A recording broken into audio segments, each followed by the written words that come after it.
আসসালামু আলাইকুম বন্ধুরা, আজকে দেখাবো এই সুন্দর ডিজাইনার গলাটি, অর্থাৎ যে পাকিস্তানি স্টাইলের গলাটি আমি আজকে করে দেখাচ্ছি।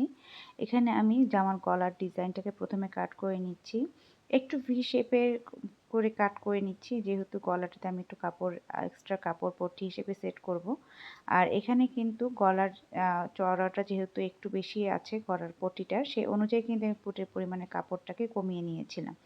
আর গলাটা এখন যতদূর পর্যন্ত আমি লম্বা দেব, অর্থাৎ পট্টির কাপড়টা যতদূর পর্যন্ত নিচে নামবে আমি অতদূর পর্যন্ত কাপড়টাকে কাট করে নিয়েছি। এই যে দেখুন গলার ডিজাইনটা আমি এভাবে নিয়েছি। আর এখানে আমি প্রায় 4 ইঞ্চি পরিমাণ কাপড় রেখেছিলাম, আর সেটাকে ভাঁজ করে নিলাম। আর এখানে কিন্তু এই যে ডিজাইনের কাপড়ের অংশটা কিন্তু আপনারা আপনাদের পছন্দের মতো চওড়া রাখতে পারেন, তবে আমার এখানে একটু বেশি পরিমাণে নেওয়া হয়ে গেছে। একটু আরও মানে পরিমাণে আরও একটু কম নিলে হয়তো বা গলার ডিজাইনটা আরও বেশি আকর্ষণীয় লাগতো। তো যাই হোক, এটা আমার নিজের জন্য তৈরি করা ছিল, তাই একটু পরীক্ষামূলকভাবে কাজটা করেছি, তাই খারাপ হলে খুব সমস্যা নেই। তবে আপনারা যদি নেন আরও একটু কাপড়ের চওড়াটা কমিয়ে নেবেন, এটা আমার ব্যক্তিগত মতামত আপনাদেরকে দিলাম অ্যাকচুয়ালি। কারণ আমি যেহেতু করেছিলাম এটা আমার নিজের জন্য, আর পরীক্ষামূলকভাবে আমি একটু চওড়া রেখেছিলাম।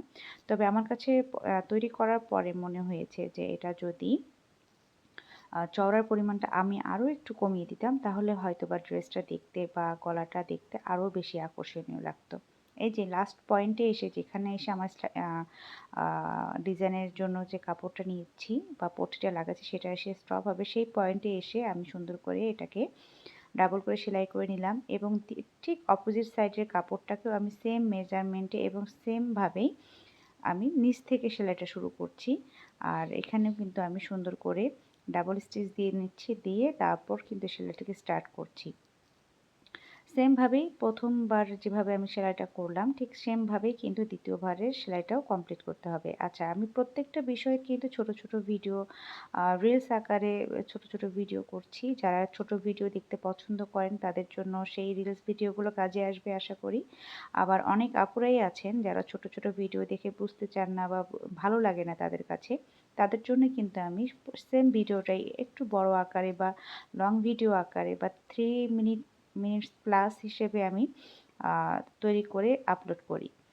আর আপনারা আপনাদের সুবিধা মতো ভিডিওগুলো দেখে নিতে পারেন। লং ভিডিও পছন্দ করে লংটা নেবেন, আর শর্ট ভিডিও পছন্দ করলে শর্ট ভিডিওটা দেখতে পারেন।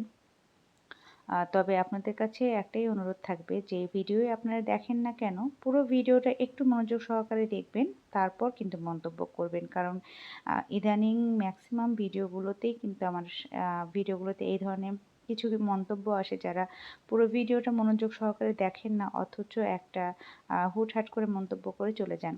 যে মন্তব্যটা আমাদের কাছে কিছু সময় ভীষণ মানে মাঝে মাঝে অনেক কষ্টদায়ক হয়ে যায়, যেটাকে সহ্য করা একটু কষ্টকর আমাদের জন্য। আমরা যারা কন্টেন্ট ক্রিয়েশন করছি বা ছোট ছোট যে কাজেই পারদর্শী হই না কেন, আমরা যারা কন্টেন্ট তৈরি করছি আমাদের কাছে কিন্তু প্রত্যেকটা কন্টেন্ট অনেক অনেক গুরুত্বপূর্ণ।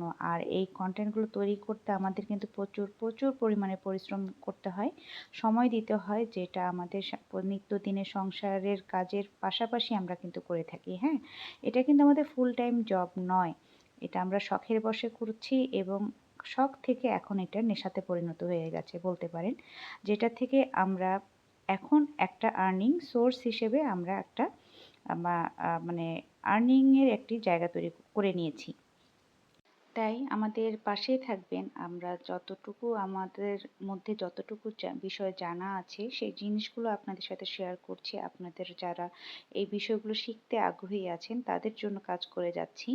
আশা করি আমাদের এই ছোট্ট প্রয়াসটুকুকে আপনারা সম্মান করবেন, এবং সেই অনুযায়ী আপনারা ভিডিওতে কমেন্ট করবেন। এই এই প্রত্যাশাই থাকবে আপনাদের কাছে। আর যদি আমার ভিডিওগুলো যাদের কাছে ভালো লাগবে না তাদের কাছে এটাও অনুরোধ থাকবে, প্লিজ তারা স্কিপ করবেন, তাও বাজে মন্তব্য করবেন না। আজ তাহলে এই পর্যন্ত আপুরা, ভালো থাকবেন সবাই। আল্লাহ হাফেজ।